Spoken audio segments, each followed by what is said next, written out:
ദൈവനാമം മഹത്വപ്പെടുമാറാകട്ടെ. ഇന്ന് എന്നെ ശ്രമിക്കുന്ന എൻ്റെ എല്ലാ പ്രിയപ്പെട്ടവർക്കും നമ്മെ ചേർത്തുകൊള്ളുവാനായി വേഗം വരുന്ന കർത്താവായ യേശു ക്രിസ്തുവിൻ്റെ നാമത്തിൽ സ്നേഹവന്ദനം. ഈ ദിവസങ്ങൾ അബ്രഹാമിൻ്റെ ജീവിതത്തെക്കുറിച്ചും അബ്രഹാമിൻ്റെ വിശ്വാസത്തെക്കുറിച്ചും പഠിക്കുകയായിരുന്നല്ലോ. തൻ്റെ മകന് വേണ്ടി തക്ക തുണയെ കണ്ടെത്തുന്ന കാര്യത്തിലും അബ്രഹാമിൻ്റെ വിശ്വാസം നമുക്ക് കാണുവാനായിട്ട് സാധിക്കും. അബ്രഹാം വയസ്സ് എന്ന് വൃദ്ധനായ ശേഷം യഹോവ അബ്രഹാമിനെ സകലത്തിലും അനുഗ്രഹിച്ചിരുന്നു. അപ്പോൾ അബ്രഹാം തൻ്റെ വീട്ടിലുള്ള തനിക്കുള്ള ദാസനെ വിളിച്ചിട്ട് വീട്ടിൻ്റെ എല്ലാ കാര്യങ്ങളും നോക്കുന്ന ദാസനെ വിളിച്ചിട്ട് പറഞ്ഞു, നീ എൻ്റെ മകന് വേണ്ടി ഇവിടെ നിന്ന് ഈ കനാന്യരുടെ ഇടയിൽ നിന്ന് കന്യകമാരെ എടുക്കാതെ എൻ്റെ ദേശത്തും എൻ്റെ ചർച്ചക്കാരുടെ അടുക്കൽ ചെന്ന് എൻ്റെ മകനായ ഇസാക്കിന് ഭാര്യയെ എടുക്കണമെന്ന് പറഞ്ഞു. അങ്ങനെ എടുക്കണമെന്ന് വെറുതെ പറയുക തന്നെയല്ല ചെയ്തത്. അബ്രഹാം ദാസനെ കൊണ്ട് സത്യം ചെയ്യിപ്പിക്കുകയും ചെയ്തു. അപ്പോൾ ദാസനൊരു കാര്യം പറയുന്നുണ്ട്, അല്ല അവൾക്ക് ഇങ്ങോട്ട് വരുവാൻ, കന്യകയ്ക്ക് ഇങ്ങോട്ട് വരുവാൻ സാധിച്ചില്ലെങ്കിൽ ഞാൻ മകനെ അങ്ങനെ അങ്ങോട്ട് കൊണ്ടുപോകണമോ? അപ്പോൾ അബ്രഹാം പറഞ്ഞു, ഒരിക്കലും എൻ്റെ മകനെ അങ്ങോട്ട് കൊണ്ടുപോകരുത്, ഞാൻ അവിടെ നിന്ന് വിട്ടിട്ട് പോകുന്നതാണ്. കർത്താവ് പറഞ്ഞതിൻ്റെ അനുസരിച്ച്, കർത്താവിൻ്റെ കൽപ്പന അനുസരിച്ച് ഞാൻ വിട്ടു പോകുന്നതാണ്. എൻ്റെ മകനെ അങ്ങോട്ട് കൊണ്ടുപോകരുത്. അത് കഴിഞ്ഞിട്ട് അബ്രഹാമിൻ്റെ വിശ്വാസം പിന്നെ നമുക്ക് കാണുവാനായിട്ട് സാധിക്കും. അബ്രഹാം ആ ദാസനോട് പറയുന്നത് അതിൻ്റെ 24-7 വാക്യത്തിൽ കാണുന്നു, എൻ്റെ പ്രതിഭവനത്തിൽ നിന്നും ജന്മദേശത്തു നിന്നും എന്നെ കൊണ്ടുവന്നവനും എന്നോട് അരുളി ചെയ്തവനും നിൻ്റെ സന്തതിക്ക് ഈ ദേശം കൊടുക്കുമെന്ന് എന്നോട് സത്യം ചെയ്തവനുമായ സ്വർഗത്തിൻ്റെ ദൈവമായ യഹോവ എൻ്റെ മകന് നീ ഒരു ഭാര്യയെ അവിടെ നിന്ന് കൊണ്ടുവരുവാൻ തക്കോണം നിനക്ക് മുമ്പായി തൻ്റെ ദൂതനെ അയക്കും. ഇവിടെ എത്ര വലിയ വിശ്വാസമാണ്!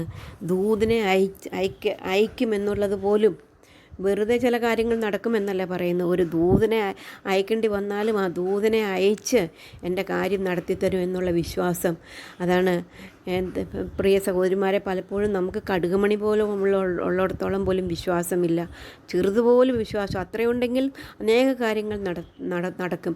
എന്നാൽ അബ്രഹാമിൻ്റെ വിശ്വാസത്തെ ഒന്ന് തുലനം ചെയ്ത് നോക്കിയാൽ നമുക്ക് വിശ്വാസമേ ഇല്ല എന്ന് നമുക്ക് മനസ്സിലാക്കുവാനായിട്ട് സാധിക്കും. അബ്രഹാം പറയുകയാണ്, ഒരു ദൂതനെ നിനക്ക് മുമ്പായിട്ട്, ദാസന് മുമ്പായിട്ട് അയച്ച് എൻ്റെ കാര്യം നടത്തുവാനായിട്ട് ദൈവത്തിന് ശക്തനുണ്ടെന്ന് ഞാൻ വിശ്വസിക്കുന്നു, അത് ദൈവം നടത്തിത്തരും എന്ന് വിശ്വസിക്കുന്നു എന്ന് അബ്രഹാമിന് പറയുവാനായിട്ട് സാധിക്കും. അബ്രഹാമിൻ്റെ മകന് വേണ്ടി ഒരു ഭാര്യ എടുക്കുന്ന കാര്യത്തിൽ അവൻ ശരിയായിട്ടുള്ള കൽപ്പന അനുസരിക്കുമ്പോൾ ദൈവവും അവന് വേണ്ടി കരുതുമെന്നുള്ളത് അവൻ വിശ്വസിച്ചു.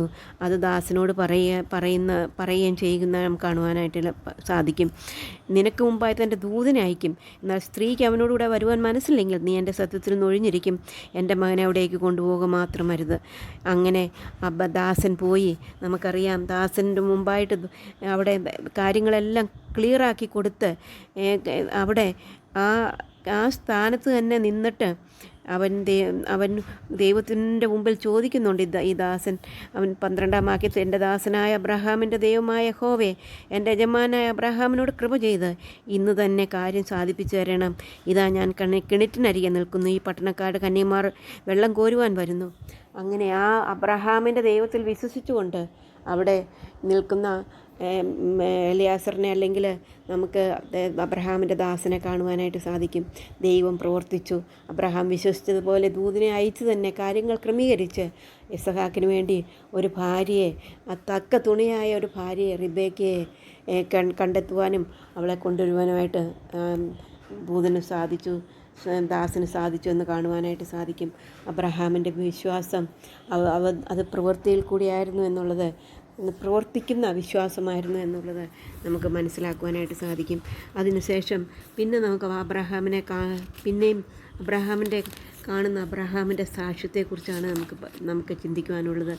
സാധാരണയുള്ള ഒരു വ്യക്തിയുടെ സാക്ഷ്യമല്ല അബ്രഹാമിൻ്റെ സാക്ഷ്യം എന്നുള്ളത് കാണുവാനായിട്ട് സാധിക്കും. അബ്രഹാമിൻ്റെ ഭാര്യ 127 വയസ്സുള്ളവളായിട്ട് മരിച്ചു. അപ്പോൾ അവളെ അടക്കം ചെയ്യേണ്ടതായിട്ടുണ്ട്. അതിന് സാറയെക്കുറിച്ച് വിലപിച്ച് കരവാൻ അബ്രഹാം സാറയെക്കുറിച്ച് വിലപിച്ചു. അതിനുശേഷം അബ്രഹാം ഹിത്യരോട് സംസാരിക്കുകയാണ്, ഞാൻ നിങ്ങളുടെ ഇടയിൽ പരദേശിയും വന്നു പാർക്കുന്നവനുമാകുന്നു. ഞാൻ എൻ്റെ മരിച്ചവളെ കൊണ്ടുപോയി അടക്കേണ്ടതിന് എനിക്ക് നിങ്ങളുടെ ഇടയിൽ ഒരു ശ്മശാന ഭൂമി അവകാശമായി തരുവീനെന്ന് പറഞ്ഞു. അപ്പോൾ കൂടാരങ്ങളിൽ പാർക്കുന്ന അബ്രഹാമാണ് നമുക്ക് കാണാൻ. അവനൊരു അടക്കുവാനായിട്ടൊരു ഭൂമിയില്ല. എന്നാൽ ഹിത്യർ അത് പറഞ്ഞപ്പോൾ ഹിത്യരുടെ 2 സാക്ഷ്യങ്ങളാണ് നമുക്ക് കാണുവാനായിട്ട് സാധിക്കുന്നത്. 23-6 വാക്യം ഒന്ന് വായിക്കാം. നീ ഞങ്ങളുടെ ഇടയിൽ ദൈവത്തിൻ്റെ പ്രഭുവാകുന്നു. ദൈവത്തിൻ്റെ പ്രഭു, അതാണ് ടൈറ്റിൽ കൊടുക്കാനായിട്ടുള്ളത്. അബ്രഹാമിന് ടൈറ്റിലുള്ളത് വിശ്വാസികളുടെ വീരൻ തന്നെയല്ല, അവൻ ദൈവത്തിൻ്റെ പ്രഭുവാണ്. അവൻ വിശ്വാസികളുടെ വീരനെന്ന് ദൈവം പറയുമ്പോൾ ഇവിടെ ജനം പറയുകയാണ് ദൈവത്തിൻ്റെ ഒരു പ്രഭുവാകുന്നു. ഞങ്ങളുടെ ശ്മശാന സ്ഥലങ്ങളിൽ വെച്ച് വിശേഷമായതിൽ മരിച്ചവളെ അടക്കിക്കൊള്ളുക. മരിച്ചവളെ അടക്കുവാൻ ഞങ്ങളിൽ ആര് ശ്മശാന സ്ഥലം നിനക്ക് തരാതിരിക്കുകയില്ല.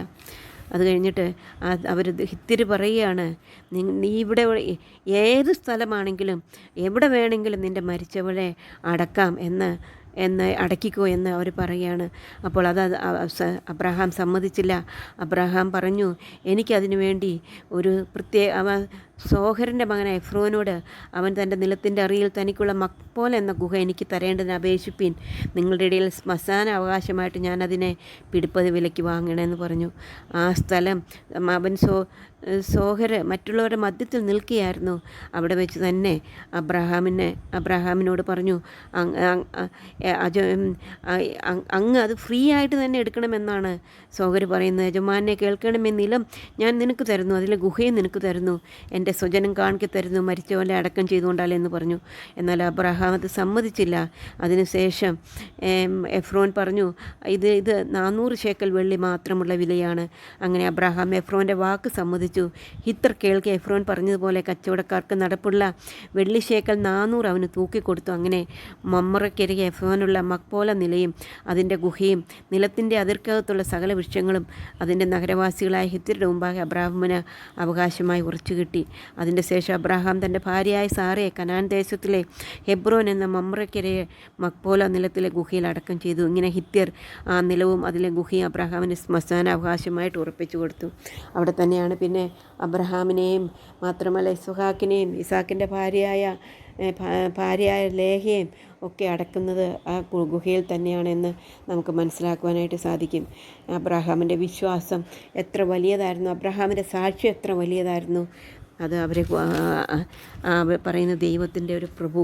പ്രിയ സഹോദരിമാരെ, നമ്മളെക്കുറിച്ച് ഈ ലോകത്തിൽ നമ്മുടെ ചുറ്റുപാടുമുള്ളവർ എന്ത് സാക്ഷ്യം പറയും? ദൈവത്തിൻ്റെ ഒരു മകൾ എന്നുള്ള സാക്ഷ്യമെങ്കിലും നമ്മളെക്കുറിച്ച് പറയുമോ? അല്ലെങ്കിൽ അതാണ് വേണ്ടത്. ദൈവത്തിൻ്റെ പ്രഭു എന്നുള്ളൊരു സാക്ഷ്യം മറ്റുള്ളവരുടെ മുമ്പാകെ അബ്രഹാമിനുണ്ടായിരുന്നു. കാരണം എന്താ? അബ്രഹാം പൂർണ്ണമായിട്ടും ദൈവത്തിൽ വിശ്വസിച്ചു. ദൈവം ഏത് കാര്യങ്ങളും അവന് നടത്തി തരുവാൻ ശക്തനാണെന്ന് അബ്രഹാം വിശ്വസിച്ചു. അതവന് നീതിയായി കണക്കിട്ടെന്നും കാണുന്നു. അബ്രഹാമിനെ പോലെ വിശ്വാസമുള്ളവരായിട്ട് ജീവിപ്പാൻ കർത്താവ് നമ്മളെയും സഹായിക്കട്ടെ. അവൻ്റെ വലിയ നാമം മഹത്വപ്പെടുമാറാകട്ടെ.